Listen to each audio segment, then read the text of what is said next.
Hello everyone, I am Saksham, founder of Career Kunj and former HR and recruiter of TCS. The good news is the return round of off-campus HR hiring has happened and the results has come और अब interview round की बारी है। तो इस video में हम discuss करेंगे कि इंटरव्यू राउंड की तैयारी कैसे करें, आपसे कौन से क्वेश्चंस पूछे जा सकते हैं। Since I have been a recruiter myself at TCS, I had a good experience of how this hiring happens and what kind of questions can be asked। तो मैं अपने एक्सपीरियंस से आपको काफ़ी सारी बातें बताऊंगा। सो लास्ट तक रुकिएगा, maybe one point can make you selected.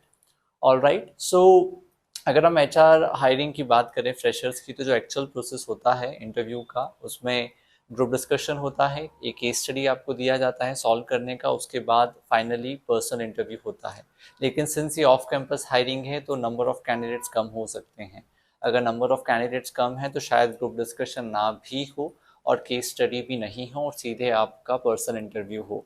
इससे पहले रिसेंटली लास्ट वीक कुछ बच्चों ने ये सेम हायरिंग के लिए अप्लाई किया था, तो उनका ग्रुप डिस्कशन और केस स्टडी सॉल्विंग नहीं हुआ था, सीधे वो पर्सनल इंटरव्यू में गए थे। तो यू कैन एक्सपेक्ट एनीथिंग। अगर ग्रुप डिस्कशन होता है तो ग्रुप डिस्कशन जो TCS HR हायरिंग में होता है वो एलिमिनेशन राउंड नहीं होता है, वो सिर्फ एक राउंड होता है जिसमें आपका कम्युनिकेशन और कॉन्फिडेंस जज किया जाता है। So don't worry, you will not be rejected in that round. If GD happens, just be confident, अपनी बातों को कॉन्फिडेंटली रखिए और कुछ यूनिक, कुछ क्रिएटिव पॉइंट्स बोलिए।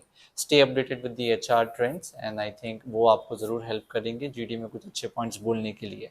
कमिंग टू केस स्टडी आपका HR रिलेटेड कोई प्रॉब्लम हो सकता है जो कि आपको as an HR manager solve करना होगा। अगर ये आता है तो केस स्टडी को आपको सॉल्व करने के लिए टाइम मिलता है। So just think about it कि आपके HR सब्जेक्ट्स जो आपने पढ़े हैं उनके कॉन्सेप्ट्स को यूज़ करके और जो भी लेटेस्ट ट्रेंड है या कोई बेस्ट प्रैक्टिसेस है किसी कंपनी की, वो उन चीज़ों को यूज़ करके आप उस प्रॉब्लम को कैसे सॉल्व कर पा रहे हैं। ठीक है, तो just think what can be different solutions and give a answer to your case। all right, and then you have to also brief your case to the panel। अगर केस पूछा जा रहा है तो उस केस को बहुत अच्छे से ब्रीफ करिए और डाइवर्स पॉइंट लेके आइए और अपना आंसर पैनल्स को समझाइए।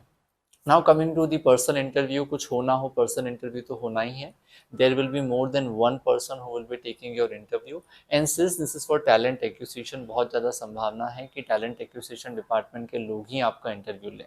तो इट्स वेरी इंपॉर्टेंट एक तो कि आपको टैलेंट एक्विजिशन रोल की बहुत अच्छी समझ होना चाहिए। ठीक है, तो इसमें आपको रिक्रूटमेंट लाइफ साइकिल पूरा पता होना चाहिए, right from the need identification to making a job description, then going to different job portals for hunting the profiles and then doing the interviews and then finally selecting a candidate and then onboarding it। तो पूरा recruitment life cycle के सारी stages की आपको समझ होना चाहिए। all right, and then you should also know which are the different job portals। Naukri है, Monster now it is founded, and then there are LinkedIn as well, so there are different job portals। and then there is a different hiring processes for campus students and there is a different hiring process for experienced students। तो इसको भी आपको थोड़ा सा समझना चाहिए। And what are the different practices जो भी टैलेंट एक्विजिशन में करंटली चल रही हैं और जो भी टैलेंट एक्विजिशन से रिलेटेड टर्म्स हैं, लाइक जॉइनिंग रेशियो हुआ या एप्लीकेशन ट्रैकिंग सिस्टम हुआ या और भी जो चीज़ें हैं वो आपको पता होनी चाहिए। Okay, and then this is one of the role friends जहाँ पे काफ़ी काम होता है TCS में, बिकॉज TCS काफ़ी लार्ज नंबर्स में हायरिंग करती है। तो आपको बहुत ज़्यादा फ्लेक्सिबिलिटी दिखानी होगी कि आप काम के लिए बहुत ओपन हैं, आप वीकेंड्स पे भी काम कर सकते हैं, आप लोकेशन को लेके बड़े फ्लेक्सिबल हैं, आप कहीं भी ट्रैवल कर सकते हैं और कहीं से भी काम कर सकते हैं और आप टारगेट मीट करने के लिए you are very dedicated, because this is a very difficult role, because इसमें टारगेट्स होते हैं।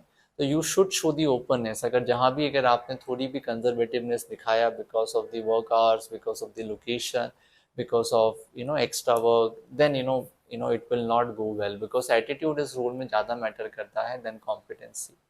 All right, so in general आपके HR सब्जेक्ट्स की आपको बेसिक अंडरस्टैंडिंग होनी चाहिए, एक दो सब्जेक्ट्स आपको अच्छे आने चाहिए, क्योंकि वो definitely since it is talent acquisition is a part of the HR, तो आपसे HR रिलेटेड क्वेश्चंस भी पूछेंगे एंड टैलेंट एक्विजिशन पे ज़्यादा फोकस रहेगा। तो टैलेंट एक्विजिशन के बारे में आप ज़्यादा पढ़िए, understand what are the different talent acquisition practices, अलग अलग कंपनीज क्या प्रैक्टिसेस अडॉप्ट कर रही हैं, and then recruitment life cycle की हर स्टेज की आपको बहुत अच्छी समझ होना चाहिए। All right, and then since it is off campus hiring, इसका मतलब नीड है, ओके, एंड देन आपके सिलेक्शन के चांसेस भी बहुत ज़्यादा हैं। सो जस्ट रिमेंबर कि एटीट्यूड पार्ट पे आपको हर चीज़ के लिए ओपन रहना है। वहाँ पे आपने ज़रा सा भी एक ऐसा इंप्रेशन दिया कि you can not work from a different location और you have some work constraints, so आपके सिलेक्शन के चांसेस बहुत कम हो जाएंगे। All right. So it is not going to be very difficult. Trust me. Just be good with your HR subjects and talent acquisition practices. And then since it is for TCS, आपको TCS के बारे में भी information होना चाहिए। नहीं है तो Wikipedia से पढ़ लीजिए, okay? और you can watch some videos on YouTube as well. But get a good understanding about TCS. जैसे कि TCS में 6 लाख से ज़्यादा लोग हैं। बहुत बार ये पूछा जाता है how many employees are there in TCS, और स्टूडेंट्स को पता ही नहीं होता because they have never read about it. Okay, so please read about TCS as well, and I think अगर आप इन बातों का ध्यान रखते हैं तो मैं समझता हूँ आपका सिलेक्शन ईजिली हो जाएगा। मेरी लास्ट स्टूडेंट है, उसने भी अभी लास्ट वीक इस इंटरव्यू प्रोसेस को क्लियर किया है और offer letter has come and interview was not very difficult. In case if you have still any confusion और आपको अगर एक मॉक इंटरव्यू देना है मेरे साथ में, because since I have been a recruiter, I can give you the feedback कि कहाँ आप में कमी है और किस चीज़ के लिए आपको इम्प्रूव करना है for the selection. You can book A mock interview with me and the link of the same is given below in the description box, और आप मेरे साथ एक मॉक इंटरव्यू बुक कर सकते हैं। So I wish you all the best, and do well, be confident, show the openness, and trust me, you are going to get selected in TCS. Thank you. For more such videos, please follow us and subscribe our channel. We would be posting content around jobs and careers. Thank you so much.